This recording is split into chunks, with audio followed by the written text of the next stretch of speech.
Good morning. Good morning.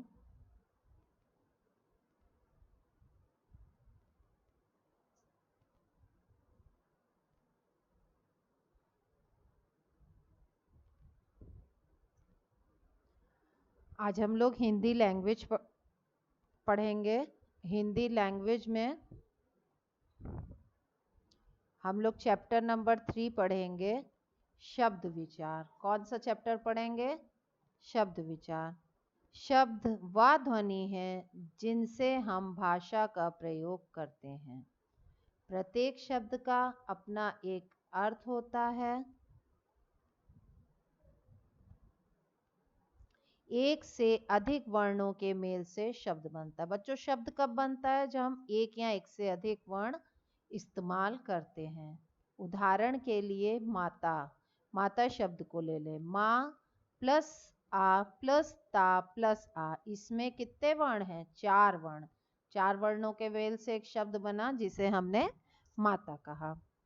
School, school कितने शब्दों से वर्णों से बना है? सा प्लस का प्लस बड़ा ऊ प्लस ला प्लस आ, इसमें कितने वर्ण हैं?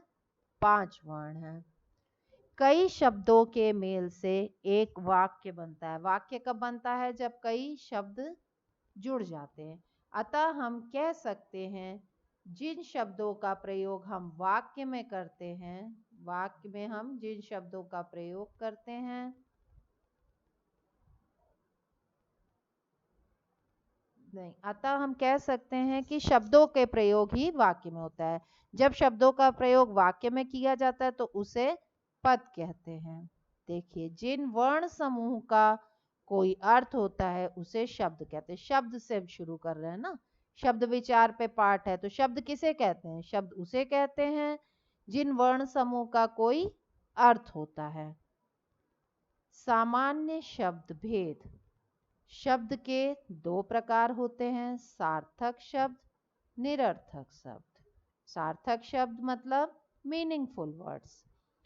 बच्चों, जिस शब्द का कुछ ना कुछ अर्थ निकले तो उसे सार्थक कहते हैं, सार्थक शब्द कहते हैं। और निरर्थक शब्द किसे कहते हैं? कभी कभी हम अपनी बोलचाल में कुछ ऐसे शब्द भी प्रयोग कर जाते हैं जिनका कोई अर्थ नहीं होता। ऐसे शब्दों को निरर्थक शब्द कहते हैं। ये शब्द सार्थक शब्दों के साथ ही प्रयोग होते हैं। उदाहरण, का वाला चाय के साथ वाय का प्रयोग हम बोलते समय करते हैं। हमें चाय वाय तो पिला दो। खाना के साथ वाना का प्रयोग करते हैं, हमें खाना वाना दे दो। अतः इन वाक्यों में वाय और वाना निरर्थक शब्द हैं। आप ही बताइए, वाय का कोई मतलब होता है? कोई मतलब नहीं। Meaningful words.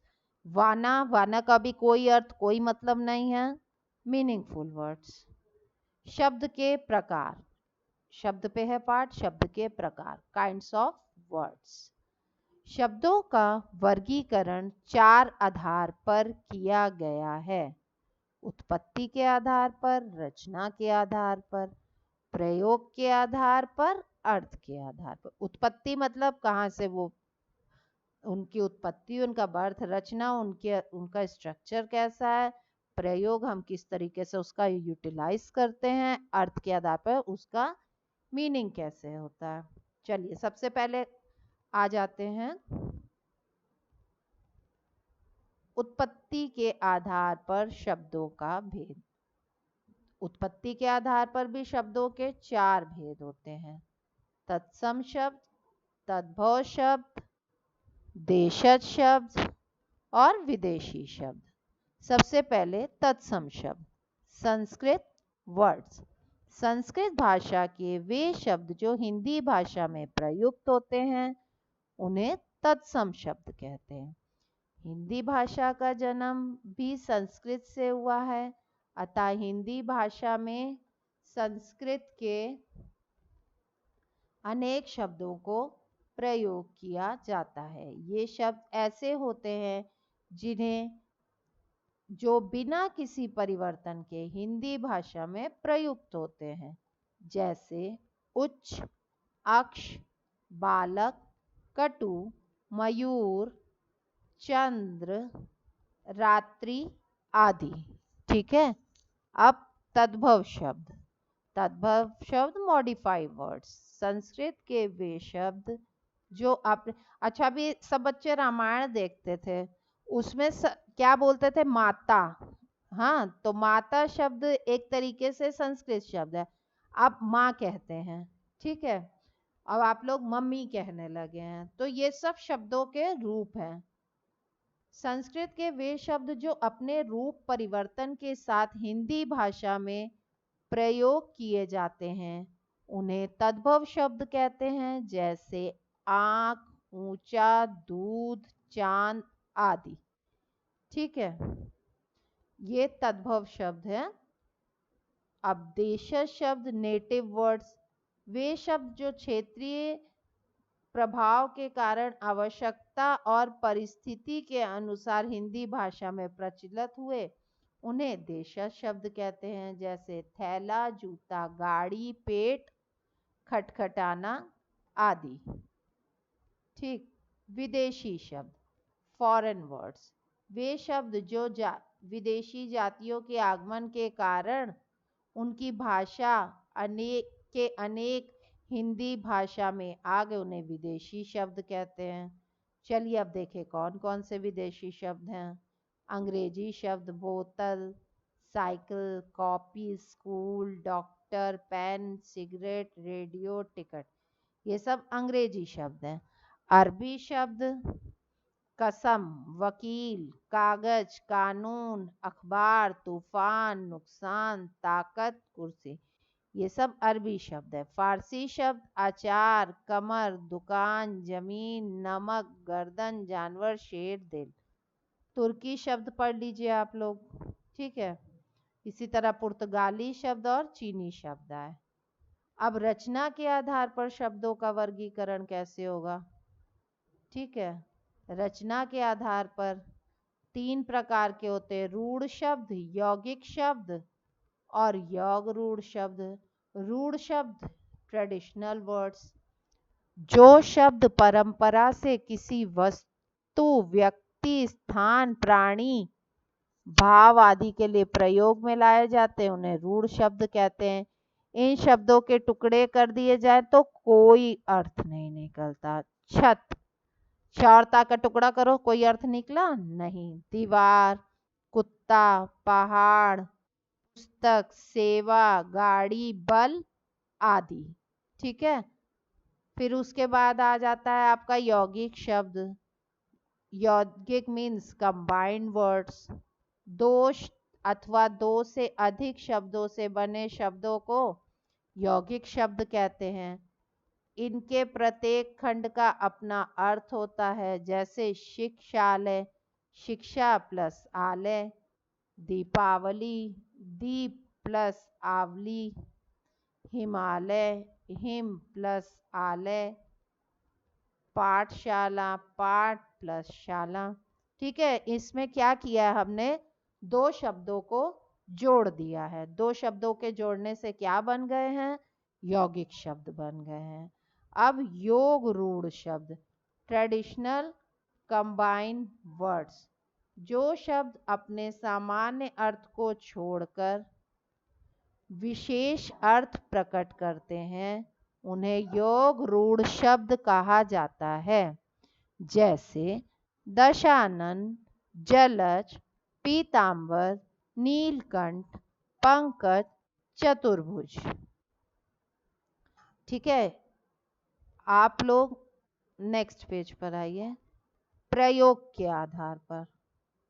ठीक है, प्रयोग के आधार पर शब्द के प्रकार, प्रयोग के आधार पर शब्दों के भेद। प्रयोग के आधार पर शब्दों को 2 भाग में बांटा गया है, विकारी शब्द, अविकारी शब्द। विकारी शब्द कौन से हैं? विकारी शब्द डिक्लाइनेबल वर्ड्स, जो शब्द लिंग, वचन और कारक के कारण परिवर्तित हो जाते हैं उन्हें विकारी शब्द कहते हैं, जैसे लड़का, लड़की, अच्छा, अच्छे, अपना, अपने आदि।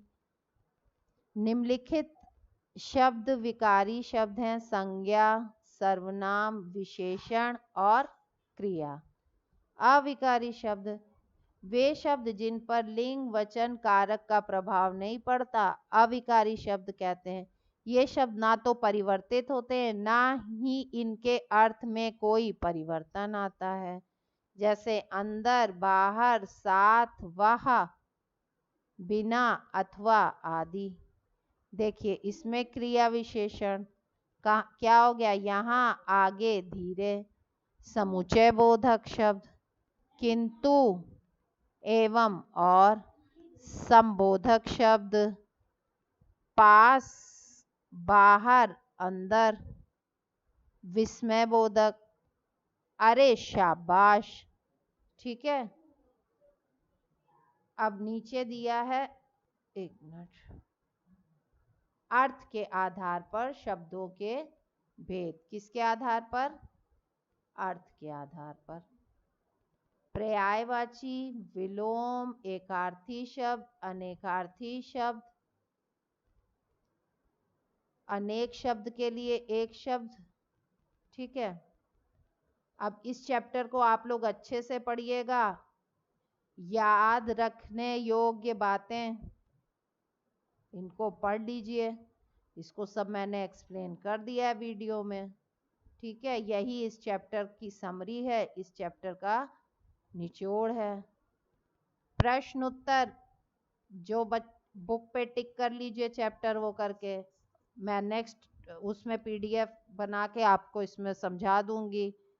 सही गलत अपने से, अब आप लोग 6th में आ गए हैं, है ना, तो आज इसको अपने से पढ़िए, पूरे चैप्टर बेस्ड है, इसको आप अपने से करिए।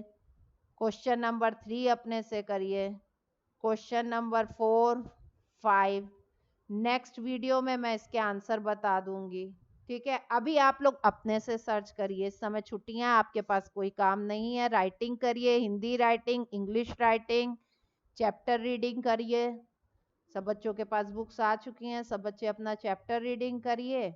ओके चिल्ड्रन, और इस चैप्टर को पढ़ के इसके जितनी एक्सरसाइज है इसको खुद करने की कोशिश करिए। ओके, ठीक है, अब हम लोग नेक्स्ट वीडियो में पढ़ेंगे। Good day, good day students, good day, good day, good day to all.